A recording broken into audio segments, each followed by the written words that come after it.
American education system is geared so blatantly towards indoctrination into American exceptionalism. You want to know what the craziest part about that statement is? By the way, everything she said in that video, absolutely true. She's talking about American exceptionalism, how it's taught in schools, as well as feeding into the idea of the American dream, which is propaganda.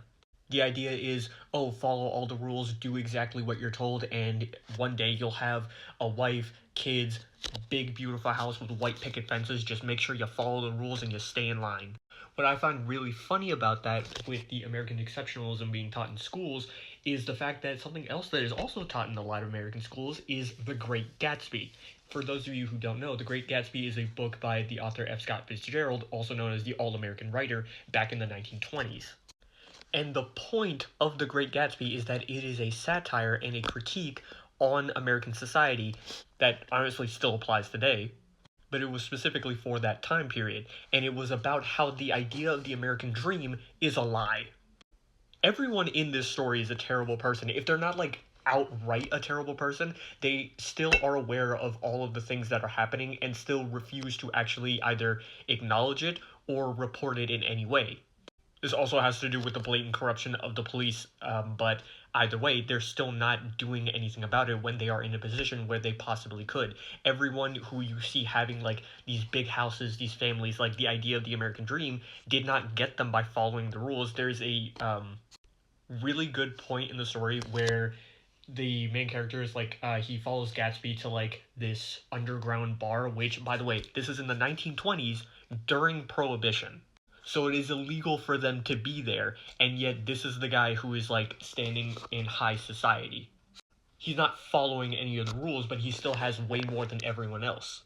And it's this teardown of this classist system that is put in place that kind of gives you the idea of, oh, if you just do this, everything will be okay, when in reality you're looking at everything that's happening and you're just like, no, it's not okay, and that culminates later during the Great Depression. The story does not take place then, but it is interesting because I believe a film adaptation did come out during the Great Depression where a lot of people saw the movie and became nostalgic for that time, so they wanted to chase the American dream more. So whereas the story is intentionally supposed to be a very good satire of the American dream, it ended up pushing a lot more people to try and want that unattainable goal, which I find insane. That is something that is in tandem with how history in the US is taught. Not everywhere, but a lot of places in the US have history taught as this idea of just like, oh yeah, America has only like, anytime we've gone into conflict, it's either like, oh, we were attacked first, we're helping someone else, it was an accident, even though that's not true all of the time. But you still have that perpetuated idea that, oh, America can't do anything wrong, then that's not true. And honestly, books like The Great Gatsby actually do give me hope, because the way I was taught in high school was to make sure that we understood the idea that, hey, everything that is happening here is going exactly against what you have been taught, or like what is being taught in the story. None of these characters are good people, and even if any of them do seem like good people, they're either just looking out for themselves, or they just want to stay out of the way and be like, oh, I can just feign ignorance.